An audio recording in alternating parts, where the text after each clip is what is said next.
first of all, the National Wildlife Federation obviously is a large national conservation group. We have 4 million or so members and supporters nationwide, and we were founded 70 years ago as a confederation of hunters, anglers, outdoors people. We really work on two aspects of global warming. On the one hand, like many organizations in REAMP, we work on solving, on the solutions to global warming. How do we actually reduce the emissions of global warming pollution that cause this problem? And in the Midwest, and especially in Michigan, that means finding a solution that works for our industries, for our communities, and we're very optimistic that solution is out there, and we're seeing it all the time, and it's very exciting to work with the states, even in the lower Midwest, and we do a lot of work in Michigan, Indiana, and Ohio, as well as in the upper Midwest, to really craft the solutions that are going to work for our region.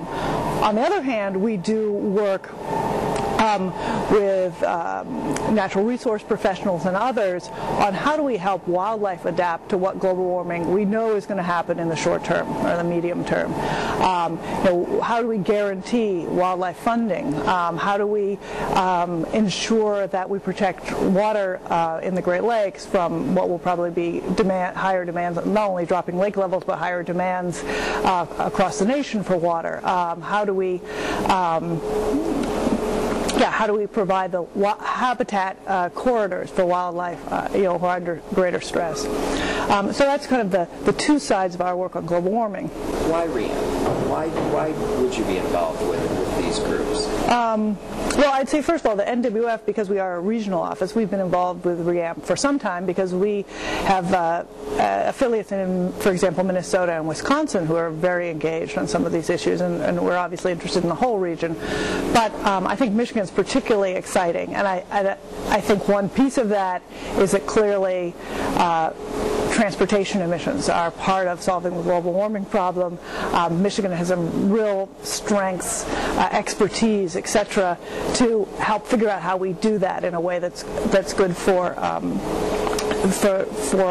communities and our region. We know that REAMP is now over 60 organizations strong, and all of them seem to bring a very specific and unique strength to the community as a whole, to the network as a whole. What's yours? Gosh, I think there are several things. One is clearly our base and our affiliates in the conservation movement, bringing hunters, anglers, people who maybe were not part of traditional environmental energy campaigns in the past. Also, I think one thing that we're very excited about is at a national level, we're reaching out to a range of constituencies who I don't know that we or the environmental community have traditionally worked with, the faith community, civil rights groups, and we would love to be able to draw on some of those connections here in this region. So what's your favorite grain and why? Well, I have to say the first thing that came to my mind was quinoa, only because it has such a cool name, and I actually do like it.